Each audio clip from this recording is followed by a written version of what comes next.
Let's open it up to your questions. Just before we do, a reminder to those of you who are watching on our webcast, if you tweet using the hashtag CWC113, we'll be able to see your questions.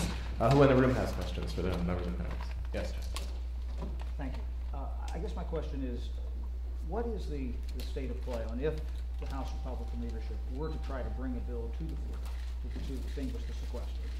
That we keep hearing there were two bills last Congress. Obviously, there were 21 votes lost on one, 16 on the others. The magic number, the difference is 16 in this Congress, 432 to 232 and 200. Is it really tenable to criticize the president at this point when there's no operable vehicle or anything that seems to be able to pass in the House of Representatives to turn off the sequester? You know, I just don't agree with the premise of your question.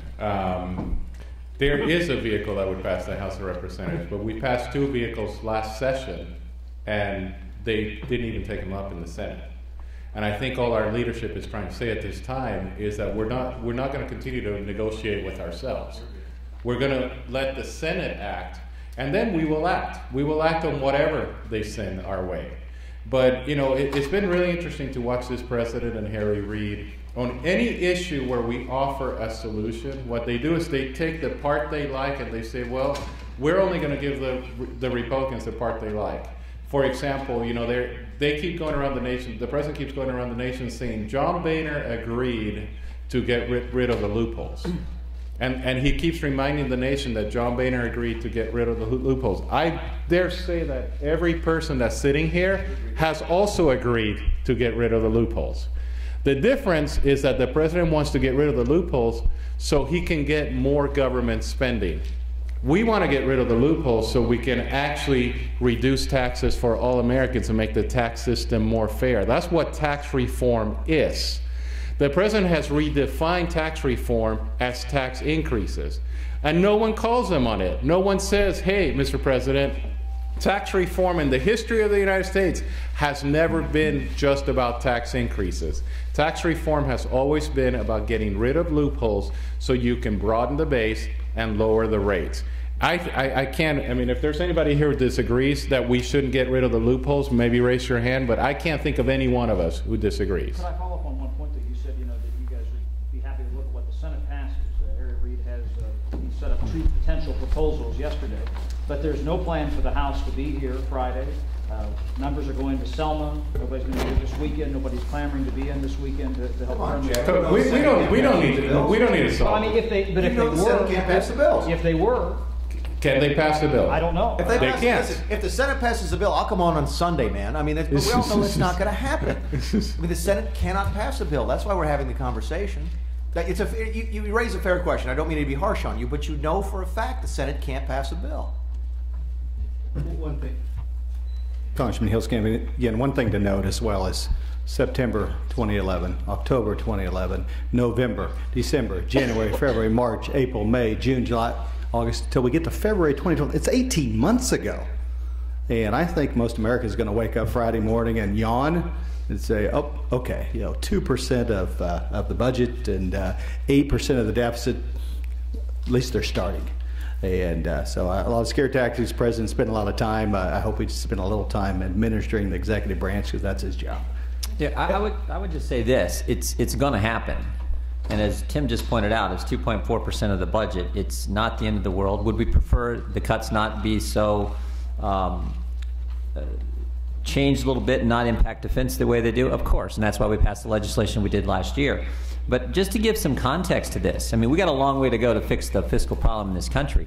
But if you'd have went back a few months ago and said, okay, the Senate's going to agree to do a budget, which they've now agreed to do, the sequester is going to happen, and we're actually going to achieve some real savings for the American family and American taxpayers. And the Senate is now talking about, if you can believe what you've all been writing the last week, the Senate is now talking about passing a continuing resolution to continue to fund the government for the rest of this fiscal year at the post-sequester level. If you'd have said that was going to happen 2 months ago, we'd have, no way, no way. But that's exactly where we're at. So at some time we got to stand back and say, you know, conservatives in this House of Representatives, I think, are making a difference. I mean, it is a complete change from what we saw in the last Congress. I mean, we announced we're going to, this no budget, no pay act we're going to pass 4 or 5 weeks ago. The next day, Chuck Schumer finds Jesus and says, you know what, the Senate's going to do a budget. Imagine that. They hadn't done it in 4 years. And now we're going to have a sequester actually happen and achieve some savings. So it is a real change from what we've seen before. And I think sometimes we've got to step back and say, hey, we're making some progress for taxpayers and families. You know, when we look back at what some of the states have had to do, my own state and our current governor, Governor Brewer, she inherited a real mess from the prior governor. And about 5 years ago, Arizona's total state budget was over $11 billion. This year, I believe it's right around $8 billion. I mean, real significant cuts. And there hasn't been blood in the streets, and it hasn't been chaos. The fact is, all the governors across the country have had to manage through some very, very difficult times because they have to lead. They don't just pontificate and campaign. They actually have to lead, and they have to make the trains run on time, and they have to take care of people. I would welcome the president actually coming to the table with a reasonable proposal, but so far their strategy has been get the House to pass something, then Harry Reid stick it in his drawer, and never see the light of day, and just gamesmanship. And so finally, I guess they're taking us seriously because it's beyond bluff anymore. This is real. It's going to happen. They need to deal with it. And if they want to put forward a reasonable plan, I would echo what my colleague said. We'll be here any day, any time. We'll come back. If the Senate is willing to put forth any kind of reasonable plan, they'll find willing accomplices over here to get it done. I mean, look, it's, what, a mile and a half up Pennsylvania Avenue from the White House to the Hill. The president had made that trip to sit down with Harry Reid and discuss a plan that the Senate can put forward to replace some of these sequestration cuts. But yet he's traveled 5,600 miles around the country to stand before different groups to try to beat the GOP up, when we put forth two plans to replace this sequestration and make it easier on some constitutional roles of government, which is defense and other areas. So I'd invite him to just travel a shorter distance, save fuel in Air Force One, save the taxpayer money, and get to work. There's more to governing than fancy speeches. There's more to governing than fancy speeches. I would point out he is over at the Capitol right now, at Rosa Parks. Statue dedication. Just for the record. Yes, Matt. Well, at least he knows how to find it then. Sure. Just to change gears a little bit, in the upcoming CR, should there be language that prohibits funding for the HHS contraception mandates? That, I mean, all the Catholic bishops, I think, have all said that it violates their religious faith.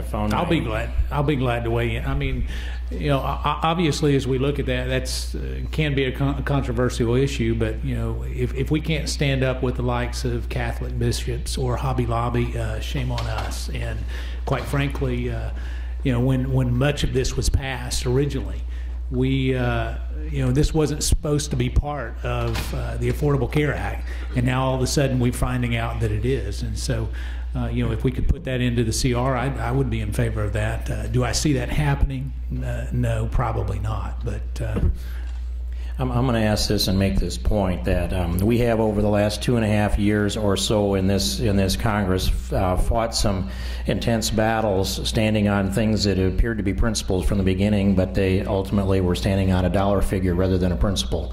And dollar figures can always be compromised. It can be $1 more or $1 less, $1 billion more or $1 billion less. But this is a principle. This is a constitutional principle that's been handed to us from our founding fathers, and it's not something that I think that we should be negotiating on. I would like to see the conscience protection language go into that CR, and I'd like to see conservatives band together and refuse to pass the CR until such time as we get that language in there.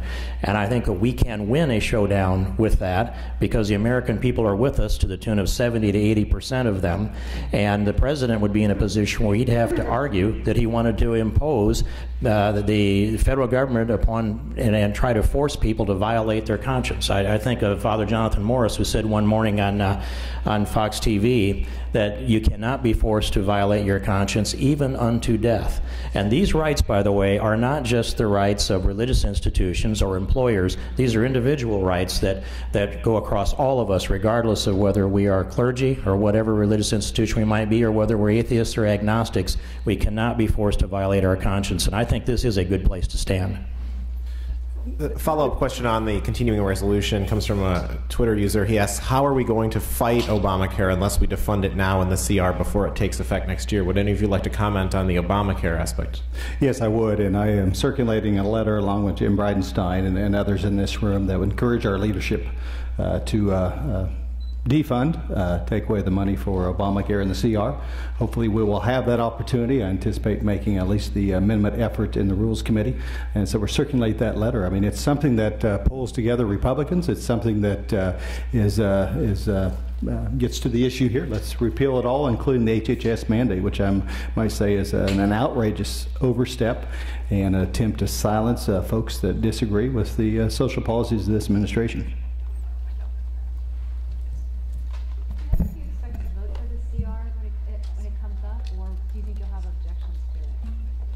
And I'm going to repeat the questions for our online viewers. Yep. Do any of you plan to vote for the CR when it comes up? Look, we would hope that both the religious liberty issue, the Obamacare issue, we'd hope that could be part of it. But the bottom line is, as I said earlier, if in fact we get a continuing resolution to fund the government through the end of this fiscal year at the post-sequester level and achieve that kind of savings for the taxpayer, that is a big win. I mean, you all know, you covered this place. You know what it's like around here to reduce spending and actually start to put us on a path to balance.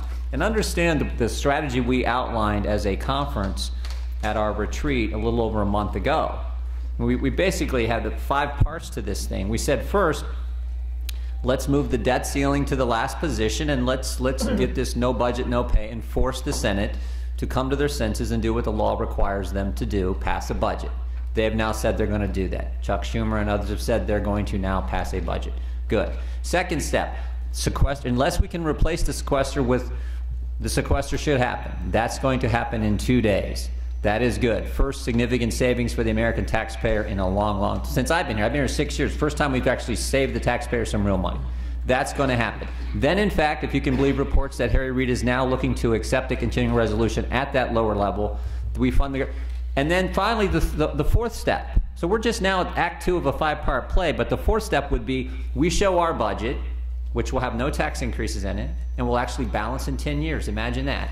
They'll show their budget, which will have tax increases in it, and will never balance. The American people can see for the first time in 4 years, the Senate has no plan. They don't ever want to balance the budget. They just want to keep raising people's taxes. We will have 2 visions for where this country is going to go. And then finally, the final step is in this. My guess is sometime in July or August, we will deal with the debt ceiling, and then we will have a focus on implementing the policies outlined in the budget April 15th, which is due April 15th, in the House budget that Mr. Ryan and his committee are putting together. We will have a chance to implement those policies that actually do, in fact, put this nation on a path to a balanced budget in 10 years. That's what we agreed to as a conference at the retreat in January. That's the course we're on, and so far, as I said just a few minutes ago, so far it's working. Step 1 is passed. Step 2 is going to happen this Friday. Step 3 is going to happen sometime in the month of March before the 27th, and then we will go from there. But that's the path we're on, and I like to step back and say, so far, it looks like we're actually achieving something for the American taxpayer.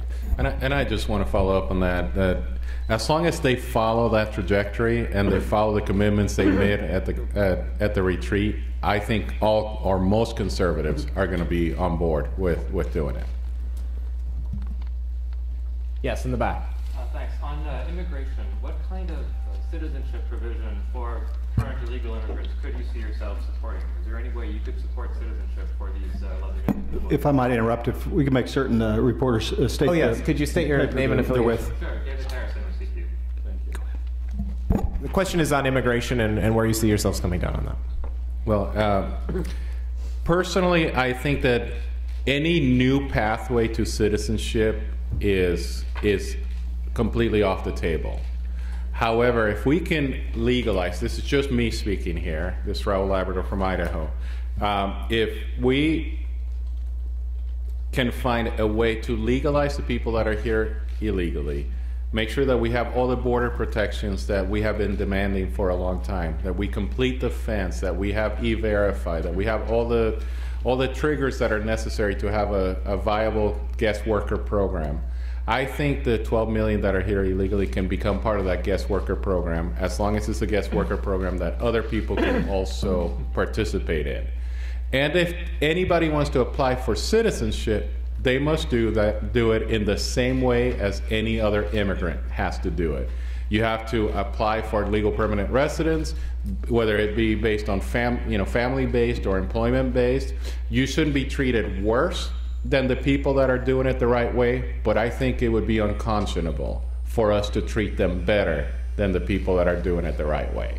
And I think that's the only thing that I would support. And let me just mention this. We had a hearing yesterday in the Border Maritime Subcommittee on the Committee on Homeland Security, and the hearing was titled, "What Does a Secure Border Look Like?" I think as we move forward on immigration reform, we've got to make sure we have a secure border. We've got to stop the hemorrhaging. We've got to stop the flow of illegal folks into this country from all different nationalities. And so, we've got to answer that question first. What does a secure border look like for the American people? And how do we stop the flow of illegals coming into this country before we can ever deal with the problem? I'd like to talk a little bit about the secure border because I'm an Arizona congressman. I spearheaded a letter last week to Speaker Boehner. All four of our Republicans unanimously signed the letter saying that before we're willing to buy off on any kind of comprehensive reform, we want an assurance that the border will be secure, especially in the Tucson sector, because it's being disproportionately hit nationwide. About 40 to 50% of all the illegal activity at the border through the entire country is coming through the Tucson sector. Last year there was 120,000 apprehensions, and the Border Patrol folks tell us that for every one that's apprehended, there's probably about 2 that are getting through. Also, there were about 1 million pounds of marijuana seized at that sector of the border. Additionally, about 70-some deaths right there at the Tucson sector. So we want to make sure that the border is secure, but not just because Janet Napolitano says it's secure. We would like to have some outside... Just for the record, yeah, she thinks we have a secure border. She's I know. on record. I know. She was February 4th said she thinks the border is secure. And she's not Americans don't. She's not talking to anybody in the Tucson sector because she'd be told a little bit of a different story. But the fact is that before we're willing to buy off anything, we want to make sure that we get parity with the Tucson sector and the Yuma sector. I think that's our goalpost. And so from Arizona's perspective, we're being disproportionately hit, I think, than the rest of the country. And we want to make sure that it's an outside entity, whether it's the border sheriffs or the border governors that form a task force or a council. We'd like to have some kind of an outside entity or outside audit that verifies, based on the criteria that we set for what constitutes a secure border, that it is secure, and we take it out of the political realm and into the reality realm, because that's we're dealing with this up close and personal. I haven't gotten over Ronald Reagan signing the 1986 Amnesty Act yet. This is Steve King from Iowa talking. And he let me down only twice in 8 years, but that was one time in '86, and I knew it when it happened. And it was going to be, we will have enforcement, and INS agents will show up at your office, and you will have the I-9 forms filled out to perfection, or you'll be held to the fullest extent of the punishment provided by the law. And since that time, we've seen diminishing enforcement from each president, each administration from '86 on to today. The promise then was law enforcement in exchange for amnesty. We have the same dialogue going on now that we had in 2006 and 2007, and I'm sitting here a bit astonished that we're seriously considering that our president is going to help us enforce immigration law, and that writing a new law or asking the administration to enforce a new law is going to gain us anything with regard to respect for the rule of law, which is the center of this issue. And if we continue to erode the rule of law, there won't be any reason for people to come to America. So I just say that this president has granted de facto amnesty as a matter of executive policy over and over again, including asking his ICE agents to work 3 days over the weekend, Friday, Saturday, and Sunday, so they could release another 6,000 people that had already been processed. I don't have any appreciation for a promise that comes from administration that has defied his own oath of office. And I don't know why we would think as conservatives that we can do business with this man and provide a long-term solution. You know, I just want to say, I don't necessarily disagree with Representative King, but since we have de facto amnesty, let's make sure that Congress does something to create a system that is enforceable and workable. And I think one of the things that I'm doing is I'm trying to communicate with the Border Patrol agents and the people in charge of our border protection, say what objective criteria do you need to see in a bill to feel comfortable that you're going to have the tools that are necessary to enforce a law. And I think that's where we as conservatives can have a real good, we can really make a difference in this debate, is saying, the president has already granted that de facto amnesty. He's going to continue to not follow the law in many other areas where if we don't do anything here in Congress. So let's go ahead and give the Border Patrol agents, give ICE, give all the agencies the tools that are required so we can have an actual enforcement of the law. We can do it, and I think this is where we can actually come out strong. But Raul, excuse me, but Raul, you know that the president has ordered ICE not to enforce the law, and so giving them the tools, and the president supersedes that with his executive memorandum. So how do you resolve that? That can be part of the legislation. That can be we can say in the legislation that before anyone gets any benefit, these objective criteria have to occur. And if they don't occur, no one starts receiving a benefit. The president is defying the Constitution to take care that the laws be faithfully executed. And he has now, he has declared prosecutorial discretion. I don't object to that from a legal perspective, but I do when it's blanket discretion by groups of people. I don't think you can hold this president in any way by an act of Congress. I just don't on immigration. Congressman Massey, and then we'll move to the next question. It goes beyond de facto amnesty. It's de facto immunity right now. And last week we were back in our districts, and I always like how the media says we're on vacation when we're back in our districts. But it gives you a chance to, I spoke with our county attorney. They just had a stabbing in our county. He had 2 illegal immigrants, obviously, that didn't have ID. Couldn't prosecute them, didn't have any identification or social security numbers, called ICE. And they said, let them go. We're not going to do anything unless you can prove they're illegal. And he's like, how can we prove anything? So it's de facto immunity at this point. But I believe that Raul Labrador and some of the conservatives in the House can get together with Democrats in the House that could solve this problem. I believe there's a genuine desire among some Democrats in the House to solve this problem. The issue is, though, I think the president wants to use this issue in 2014 as a bludgeon to recover the majority in the House of Representatives, so he has no interest in seeing it solved. Let's make sure, though, that whatever we put together isn't just fair to one particular country in the world, that it's fair across the board, that it's fair policy, and that it's fair to all the people that have been trying to do it the right way for the last number of years. And I also find it kind of, I don't know, a little quizzical about the notion that those that have been violating a certain section of the law are now seeking redress under that section of the law. Yes, sir. I would like a follow-up. I would like to ask if there are, I'm Luis Alonso, the AP, the Spanish service. Thank you. Congressman Labrador just said that he would be open to some documented to get legalization and even in some cases path. Is there any other member in the room who agree with that position, or is this Congressman Labrador alone on this?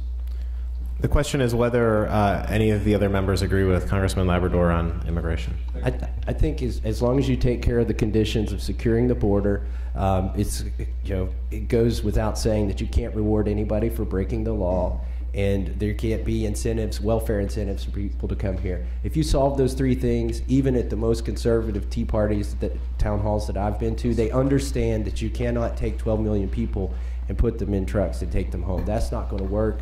And I think Raul has a good point here when he says we don't need a pathway to citizenship. We already have that. That's codified in our law.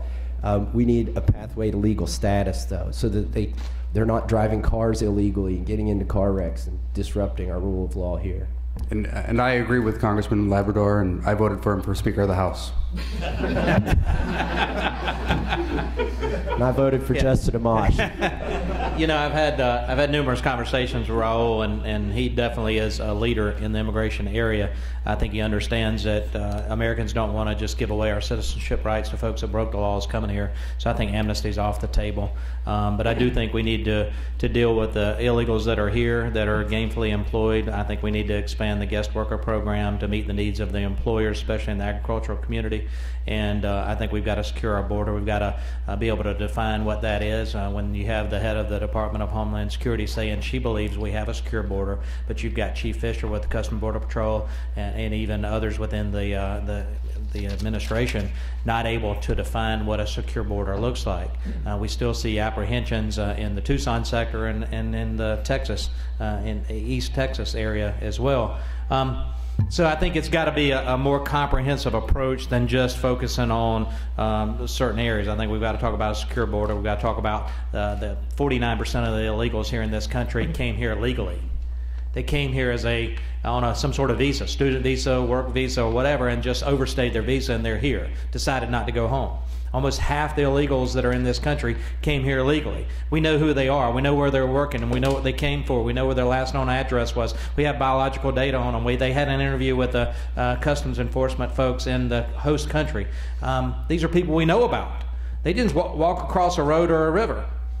And so we've got to deal with that as well, because half of them came here illegally. And I think that's got to be a part of this conversation. Okay. Yes, moving on to the next question. Russell Herman with The Hill.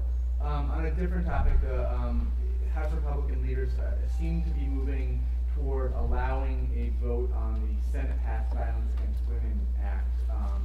The expectation is that the House GOP alternative will fail, and then the Senate bill will be brought up, and that will pass with, I guess, mostly Democratic votes. Is that a concern for you guys? You've criticized, the leadership previously for allowing these bills with mostly Democratic votes passed. Is that becoming the norm around here, or is that simply the reality of the divided Congress at this point? That is a huge concern, and the way you asked the question is actually our concern, that it is becoming the norm. If we're going to pass a Violence Against Women's Act, that I'm not necessarily opposed to passing a Republican version of it or a House version of it, it should go through regular order. It should have gone through the Judiciary Committee. It should have gone through the subcommittees. I don't understand what aversion we have to actually going through regular order, and it's something that I'm sure we're going to be discussing today in our conference. Because I know there's a lot of people that are upset about the process, not necessarily the language of the bill or anything like that. If eventually we get the Senate passed bill, if that's what happens after regular order, then that's going to be the law of the land. But we should allow the committees to do their job.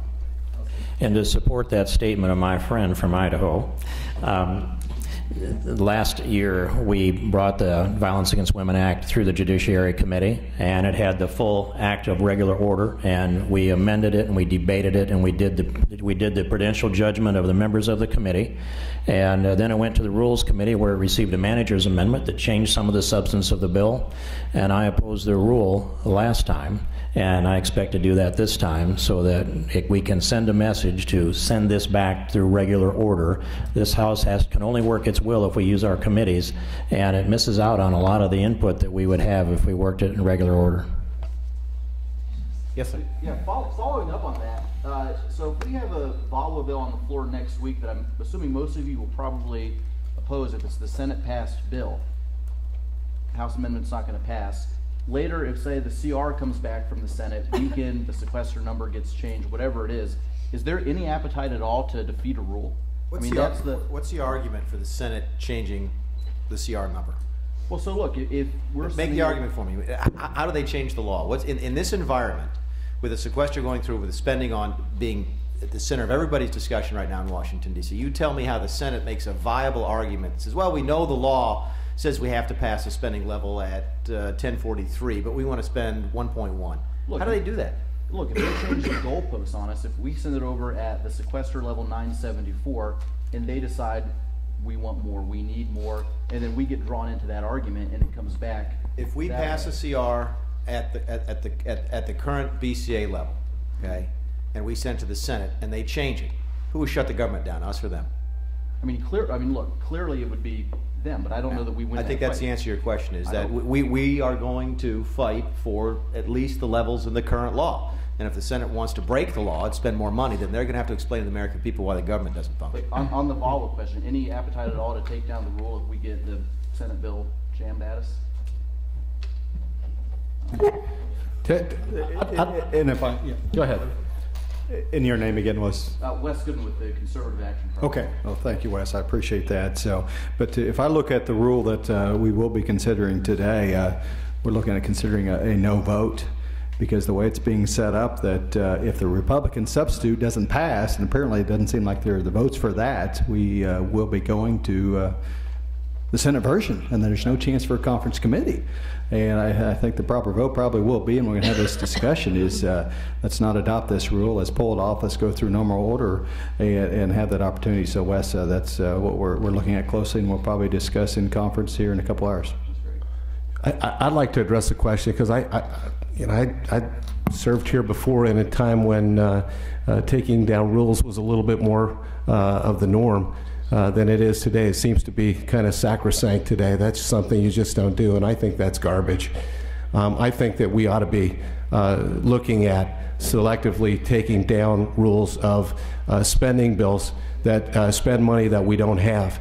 If there aren't offsets for it and we're growing government, then I think that as conscientious conservatives, we ought to be looking at the option for taking down those rules, and I'm very interested. Yes, here in the end. Shifting gears a little bit, Kim Pill from the Spokane Spokesman Review newspaper. My question's for Congressman Labrador, but obviously if anybody wants to chime in, please do so. Across the hill right now, there's a Senate Judiciary hearing going on about gun control and assault weapons ban. Are there any portions of that legislation that you would support if they came to the House floor? You know, until the Senate actually passes legislation, I don't think we can even be having this discussion. The Senate's not going to be able to pass anything because the American people are not for gun control in general. The Senate has their own political issues that they have to deal with. So I'm just going to let them do their job. If they can pass some legislation, then we can have our committee hearings here in the judiciary. But at this point, I can't think of anything that I would support that would take away anybody's Second Amendment rights. And I think we need to understand that gun violence occurs because of a breakdown in our society. And it occurs because we have families that are broken, that are not working. And I think that's what we need to be spending our time. We need to be spending our time dealing on healing the families, on the mental health of individuals, maybe doing something to figure out how we can get these mental health records a little bit more up to date. But other than that, I can't think of anything that I would support. Yes, in the end. I'm Tamara Keith from NPR. I feel like at this last one, there was a discussion of an agreement with the leadership to allow the sequester to go ahead, but I may be misunderstanding what the agreement was. I guess I'm trying to understand is, are you getting exactly what you wanted this week or not really? Yeah, well, we would prefer to replace the savings with savings elsewhere, particularly when it comes to our national defense. But short of that, we want the savings. And we want to bank that savings, and we want to move on, just as I outlined earlier, and I think you were in the room, to the CR at that number. Show our vision going forward with our budget, contrast it now with the Senate, who are going to do a budget. And then we will have a bigger debate, I think, in the context of the debt ceiling this summer, where we try to achieve those. There'll be reconciliation instructions in the budget that achieve the savings and make the changes to mandatory law that actually put us on a path to balance in 10 years. And those are the policies we need to fight for. And that was the agreement that we all came to over a couple days of some pretty intense discussion at our conference retreat in Williamsburg. And so, you know, God bless our leadership. That's the agreement we reached. They were loud and clear about supporting that approach, this several-step process that I outlined earlier. And so far, so good. And let's just keep marching down that road, because in divided government, if we can actually achieve what we set out to do, that's a huge win for the American family and the American taxpayer. Yes, sir. David Grant, Christian Science Monitor. Congressman Jordan, in your outline before all the steps, you talked about passing budgets. You know, the Senate will have to pass a budget, the House will pass a budget, and you went right to the debt ceiling But in, of course, regular order, right, there should be a conference, and you should conference those two budgets together. Is there any sort of feeling among you all that you could actually not have to go all the way to the debt ceiling wall, that there would be sort of a conference committee in there? We would love that. We would love that if the Senate would agree to put this country on a path to balance a budget in 10 years, which seems reasonable. Lots of families, business owners have to live within those kind of budgets. If they would agree to do that and also agree not to raise taxes on American business owners and families, which is not conducive to economic growth, we'd be happy to have that kind of agreement. Short of them totally conceding to you, they're obviously going to write a budget that's never going to balance. You're going to have a budget. No, but keep in mind, this, you're ignoring the fact there's two different parts to a budget. And it's an arcane process that only happens like this in Washington, Right. D.C. We budget the way no one else budgets. There's two pieces to a budget, which is setting the appropriation levels for this year and then doing the 10-year projections.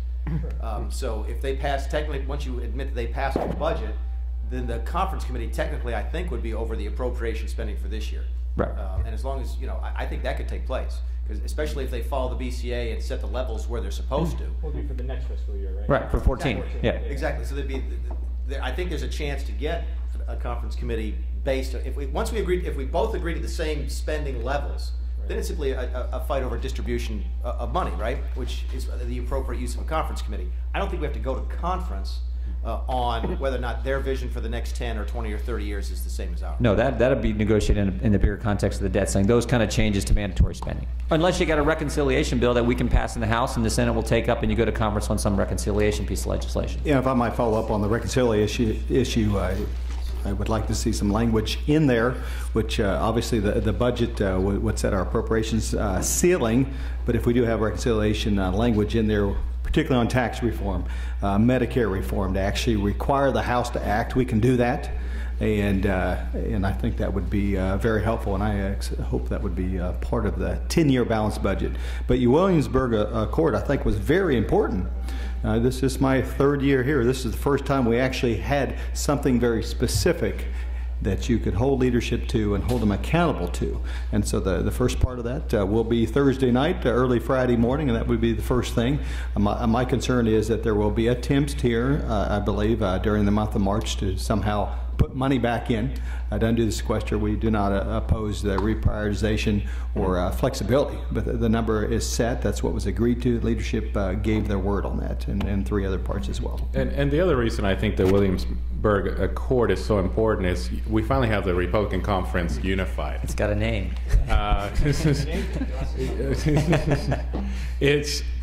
We have a conference that's unified. The president has done a very good job over the last year to dividing this conference, and we've had all these different issues that we have been fighting about, and we finally have a plan, we have a vision, we have a way to get to a balanced budget in 10 years, to fight for the principles that we believe in, and at the same time do it in a way that the conference can agree to. If we can stick to this plan, I think the president's going to have a really hard time dividing us. If we allow the president to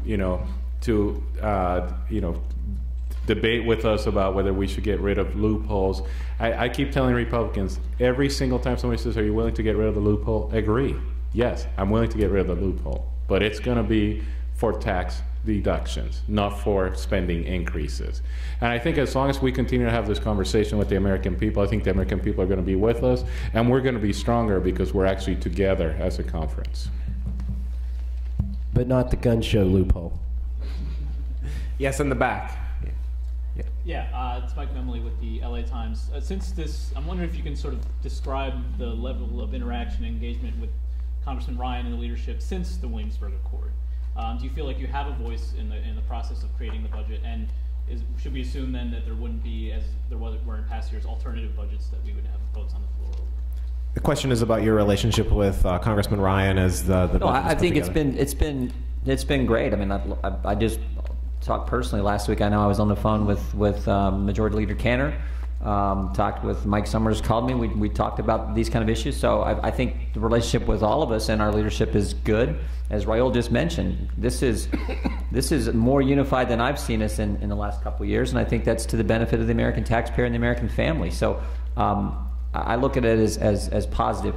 Whether there will be a alternative budget, my guess is it's the norm. So probably, but that doesn't But you'd have to ask Representative Scalise, the chair of the Republican Study Committee, and what Steve's thinking there. But I was at a meeting this morning with several folks from the RSC, and we talked about this very issue. And I think that right now the posture is to move in that direction. To put forth an alternative budget. And it's not about one-upsmanship. Okay, you're going to do it in 10, we're going to do it in 6. It's more about principles. Because I think some of the things that we're looking at in that 10-year balanced budget include, you know, some of the tax increases that just went through a couple months ago. And we may put forth an alternative budget that doesn't include those types of revenues, but looks at, looks at cuts. And maybe like Representative Labrador talked about, you know, some of the ideas about simplifying the tax code. I mean, there may be some different policy initiatives, but not necessarily just a one-upsmanship of, you know, last year it was relevant because we were looking at a budget that didn't balance for 27 years. And so when the RSC put forth this budget, you know, I think the time was relevant. But a 10-year balanced budget, I think, is something we can all kind of get our teeth into. And so there may be some policy differences, but it's not necessarily about the one-upsmanship. We have about 5 more minutes. Yes, sir, in the second row. Thanks. Tim Alberta with the National Journal. If we can jump back to guns just for a minute. Conservatives have seemingly been sort of united in their opposition to President Obama's entire gun control agenda, even universal background checks, and sort of the underlying philosophy argument behind that has been sort of a federalist case that this should be left to the states. I spoke with you about that, Congressman Labrador. I'm curious about the bipartisan measure that's been put forth by Scott Ridgell and Elijah Cummings and a few others, sort of narrowly targeting straw purchasing and interstate trafficking. A couple of conservative members have expressed to me that is something they can get behind because it's a law enforcement bill as opposed to a gun control bill. I'm wondering where all of you stand on it. If I could get a quick show of hands. I would just say one. Yeah, I'm not from it, but I would say one. It's not just conservatives who are opposed to the president's attack on the Second Amendment. I think it's Americans. You talk to anyone in the firearms industry, anyone in the ammunition industry right now, their business is just booming. So I think it's Americans in general because Americans understand the Second Amendment is truly about freedom. Specifically, the legislature talked about, I'll look at it, but I'm going to be, the Second Amendment's about freedom. I'm just not going to be too eager to support anything that I think is going to in any way restrict that, and I think probably most members up here would be the same. I think one of the things that we've been talking about is enforcing the laws on the books.